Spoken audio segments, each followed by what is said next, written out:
season 1 review of House of the Dragons. It's finished. It's over. It's finished. Brian, I'm gonna ask you a question. Yeah. Because you're the one that started off questioning why the show existed in the first place. Oh my god, dude. Fuck. And which is a valid, very valid question. Why did we need this show? You know, HBO want to rinse what was the finale of Game of Thrones season 8? What did they wanted to wash it out of our minds? Did they think it was another cash grab? Was this purely something that needed to be told? Like, did, you know, the creators actually want to do this? Were they passionate about it? You know, all these questions floating around. Then you get that first episode, and then you get, now the season finale. So I asked you this question, Brian. Do you think that this show is necessary now moving forward? Do you want to see more of the House of the Dragons? Were some of your questions answered, the ones you had at the beginning of the show when it first aired? So to answer that plainly, yes, this show needed to happen. Yeah. And I'll just give you like my quick little review. It basically sums up my answer pretty well, right? Yeah. The first half of the season, I thought it was good. Yeah. I thought it set up the characters pretty well. I thought the performances were good. But it's really when the second half of the show started, when they got a whole new cast. I'm not saying any of it was a cast's fault. Yeah. I think the show just picked up in general. Yeah. When kind of everything shifted. Yeah. There's time lapses, you know. You get all these new faces with the children. I think that's when the tension started to grow. Yeah. Not saying it wasn't there in the first half of the season. I like the first half of the season. But the true grit of like a house or of the Game of Thrones world in Westeros is there in the second half of the season. Yeah. I think there was a quote, like they asked the creators, like, because fans were noticing how the same thing, that it switched like halfway through the season where it's like, okay, this is what I was looking forward to, right? Yeah. This is the Game of Thrones that I remember. And they were saying that we wanted to take our time with season 1 because a lot of things that happened moving forward after season 1, you have to know a lot of the backstory and you have to care about these characters because of what they end up eventually doing. I understand that. And so they were like, we wanted to take our time for the first episodes.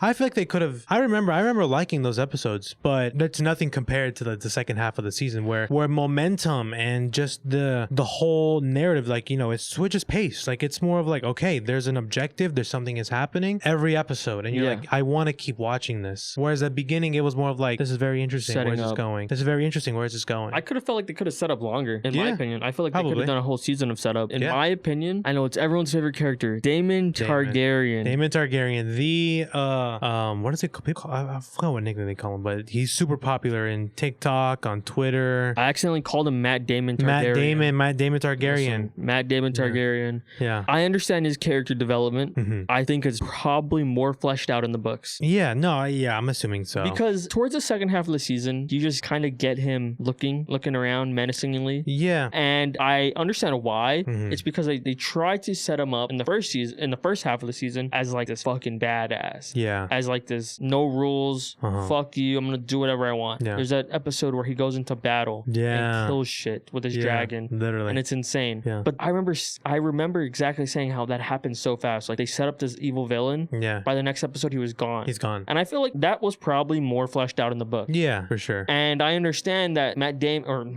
gonna keep saying it. Yeah, Matt Damon Targaryen is this super, like, not to be fucked with character. Yeah. I understand that. I probably wish it was a little bit more fleshed out for his character, at least. Well, here's the thing. A lot of people, I think we at some point talked about the time jumps, like during the middle of the season. There's a lot of things that, like you said before, are brushed over, right? Because I can understand Damon's character's arc ending up where it is right now, right? I can understand that being there. But when you go from like time jump to time jump to time jump, there's a lot of time missing in there, like valuable time that you want Daemon to progress as a character, right? Because obviously I understand, like, spoilers for season 8 of Game of Thrones, Dany, like Daenerys' character, I understand her being the Mad Queen and fucking burning all of Westeros down, right? Trying to get Cersei, right? I can understand that. The way it was so quick, do it, and the way it was done, like, I needed more time. Exactly. I needed for me to be like, you know what? Fuck yeah, this is the right thing. Yeah. Or, oh my God, I can't believe she's doing it, but I understand why she's doing it. I don't understand why she burned everyone to the ground. I don't understand that. From what you just showed me. Yeah. Burn the Red Key. Do that. That sends a message. Yeah. That kills Cersei. Yeah. You didn't even kill Cersei. You killed everyone else. I understand why, not how. So with Damon's character, he's more like on a leash, right? In the later half of the episodes. But because of, you know, Rhaenyra. His position now. Yeah. He's Rhaenyra's husband, right? And so I like where it ends up, you know, like that moment where he fucking just cuts off the head of the Sea Snake's brother. What's his name?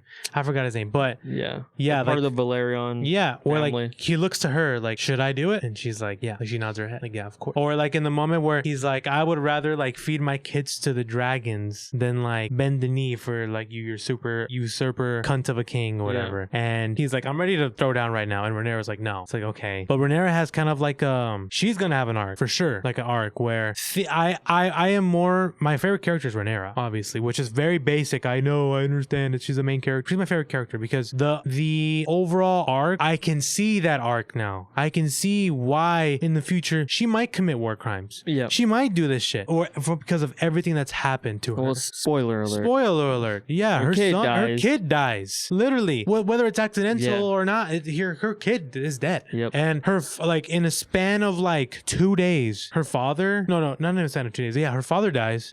She gives birth to a stillborn baby, and then her son dies. Her like little baby boy. And it's like the very end of that show, like the very last frame of it, it's just like, oh yeah, she's going to commit war crimes right now. Yeah. The war has started. She's fed up. She's fed up. Now she has a dog, a bulldog on a leash, a Rottweiler on a leash, and she's ready to cut loose. Like I can see where that can happen with Rhaenyra. That's why like Rhaenyra is my favorite character, because I can see that. Same thing with Alicent. Alicent and Rhaenyra are my favorite characters in the show. I can see every decision that Alicent makes does kind of make sense. Like in terms of like, yeah, Rhaenyra's sons are bastards. Yeah. And she was put in this position of like, I have to be the queen now. I have to do this. I can understand. Do I agree? No. I can understand her decision making. And sometimes Daemon, he's been kind of brushed aside a little. And even though he's really dope still, I can understand why his character development might be a little bit hindered because of the time jumps. It's not like too much at fault though. I think the show is pretty great. Yeah. I think it's good. I don't think it's that fantastic though. I think it had some faults in the first half, but it kind of cleared it up through the second half. I'm not saying like all the problems in the first half were like entirely bad, if that makes sense. Yeah. It's just like I said, they didn't flesh out characters that I like that well enough, but like other characters, they fleshed them out fucking perfectly. Yeah. Man. I'm talking King Viserys. I love King Viserys, man. Paddy Considine. If he doesn't win a fucking Emmy, he is gonna win an Emmy. Yeah. Listen, I think when he started getting sick, were my favorite episodes in the entire show. Yeah. It showed him at his worst, dude. Yeah. Battling. What was he battling? Grayscale. Was it Grayscale? I think it was Grayscale. I don't know. Well, that's horrible. If he was, that's kind of bad. Those moments when he's battling that and he's dying and sick, he gives, I think, the best performance of the whole show, of the entirety of House of the Dragon season 1. Yeah. I think that moment where his last episode where he has to defend Rhaenyra, right? And the whole episode where Rhaenyra is like talking to him and he's drugged up, right? He's on drugs, he's out of it. And she's telling him, you like, if you love me and you want me to do this, you have to defend me. You have to do this. And he's kind of just mumbles and he's kind of sick. And Rhaenyra's like, hey, well, I'm on my own, right? Because my dad's about to die. And then he shows up and he does one of the most heroic things that you will see in any Game of Thrones episode, where he literally walks, you saw him, he literally could not sit up. He walks by himself up to the throne and sits down and says, I'm going to be taking over today. You don't have to worry about it, Mr. Hightower. I love that, like, before he's like, they're like playing him and he was just like, I just want to eat with my family. He's like, sir, but like, no. I just want to have dinner with my family. Please shut the fuck up. Just let me have dinner. I know. And you can just see him when it's just, he's like, this dude does not have much to live. No. And the score is so beautiful. I feel like we haven't mentioned the score that often. The some of the scores for the show are some of my favorites in the Game of Thrones world. Like that score whenever King Viserys is just sadly looking at everyone and everyone's having a good time, everyone's laughing. This is the first time we see everyone enjoying themselves, like all in the same room. Everyone, like Rhaenyra, Alicent, her family, everyone is just enjoying themselves, and he is so sad. Or I felt like he was happy. Well, I mean, I guess you could interpret it in two ways. Like he knew he was dying, and he didn't want his family to like always be fighting. Yeah. So that last shot, that last moment he had with his family, is some happiness. Yeah. I took that as well. It's time to go. Like he's gonna die like right now. Because I can definitely see it that way. For me, like my instant gut reaction was, he's in himself. He's crying and he's kind of sad because yes, this is a very happy moment. But I feel like intuitively he realizes what he is leaving behind and the difficult circumstances that he's leaving his family behind. He is leaving Rhaenyra to be the queen when he knows that no one is going to believe her. No one's going to follow her. No one wants a queen queen, right? When they can have a king, and leaving Allison by herself with her dad by her ear, and her sons, who Aemon looks like a fucking 40-year-old man now, who is like just angry all the time. Like, I feel like, to me, it's a very happy moment, but also a super sad one, because I feel like he's leaving his family in a really fucked situation that I feel like he thinks he could have fixed by just naming anyone else but Rhaenyra heir. And I feel like that's why whenever he gets carried out, it's like, this is a very, like, immediately when he gets carried out, they start wanting to kill each other as soon as he leaves. As soon as he leaves, he's out of the picture. That's exactly what they do. Aemon gets the fucking pig in front of him, and strong boys, and all chaos breaks loose. But Petty Considine, I'm sorry if I'm mispronouncing his name. Either way, deserves a fucking Emmy. What a legend. My favorite performance of the show so far, easily. His tribute was so great. Did you see his tribute on Instagram? I didn't. Man, what a fucking, like, because when he dies, he says, like, it cuts to black and he says, my love. And he said he improvised that line because he said he wanted Viserys to see his dying wife, like, at the very end. So he says, my love, right? Because he talks to Allison, right? Because he thinks he's talking to Rhaenyra. Why they both have sons called Aegon, who knows? Who the fuck You could have literally solved this Come issue by on. naming their son anything else other than Aegon. But he says, my love, as soon as Allison leaves, and he's like, my love. And he's like, he was talking to his wife who died. I was like, fuck. So what a amazing performance. And I feel like the performances in this season 1 are just phenomenal. There's not a performance that I think is like weak at all. Everyone is like bringing like their A game to this show. And I just can't wait, because at the season 1, it definitely has its flaws. Like, Game of Thrones rarely had any flaws. Maybe later in the seasons, of course, where this feels like a way more controlled thing, where it's just about, like, you just gotta pick up the pace a little bit more. You can solve a lot of the issues there, take your time more on this. Whereas in Game of Thrones later on in the season, it's like, why the fuck are you doing this? Where it was like, genuinely, why? You're questioning it, why? So it's not that bad. It's just, the low points aren't very low. High points are pretty high. So it just stays consistent all throughout.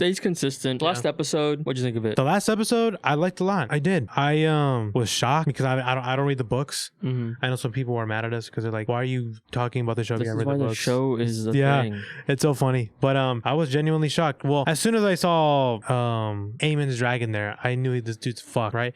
Well, the episode starts off with him. It starts off with the son, and he's like touching the map of Westeros, and he's telling his mom, I'm not like you. I'm not perfect. I can't get out of situations like you. I don't want to be the leader of the boat army. I don't even know. Oh yeah. Because he's being handed down to.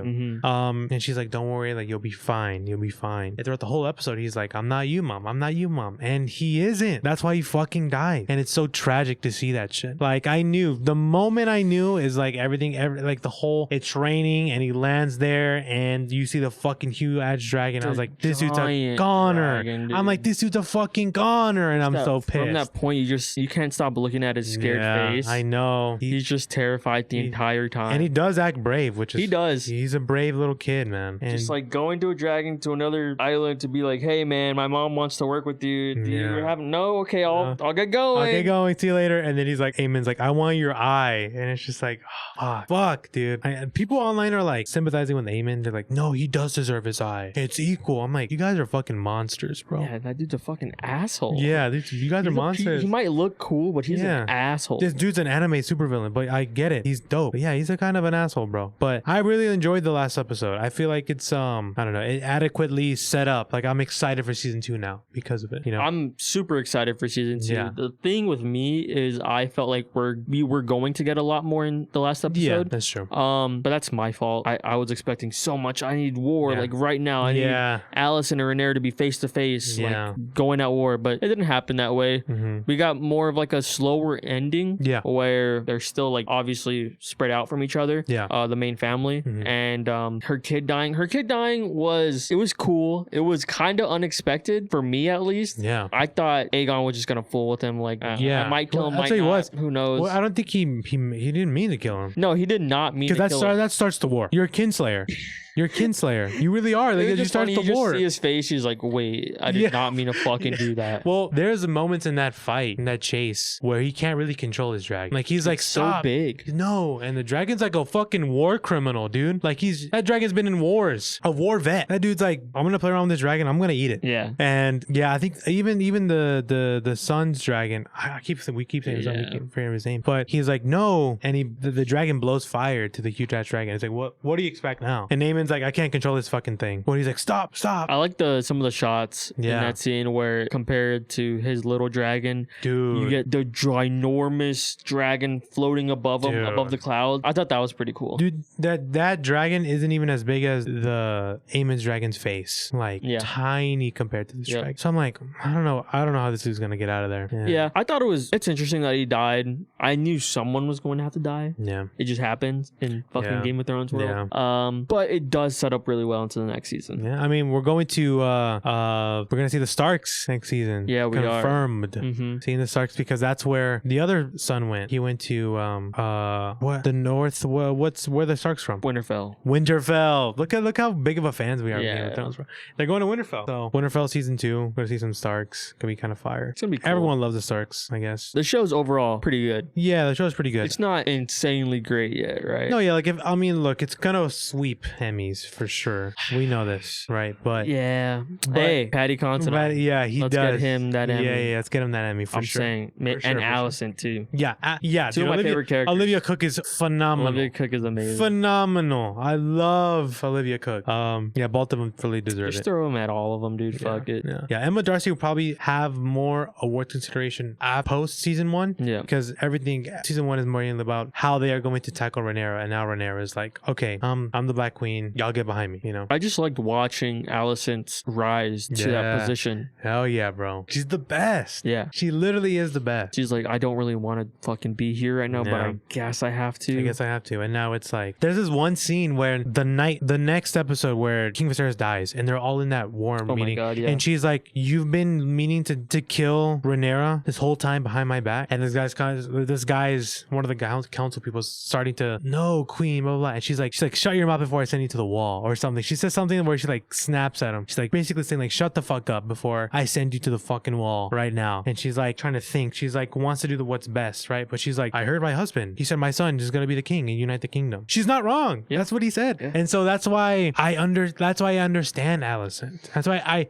I don't hate her. I don't hate her either. She's just like, well, I don't like her. Like, hopefully, like she's way different than Cersei, because I love to hate Cersei. Cersei is like one of those like, oh, I want to hate this person. Yeah, it's more of like a familial thing now. Yeah, it's like, you fucked with my family. Like there's no going back. There's no going back. Yeah, now it's over. So I'm really interested to see where season 2 goes. I'm very excited.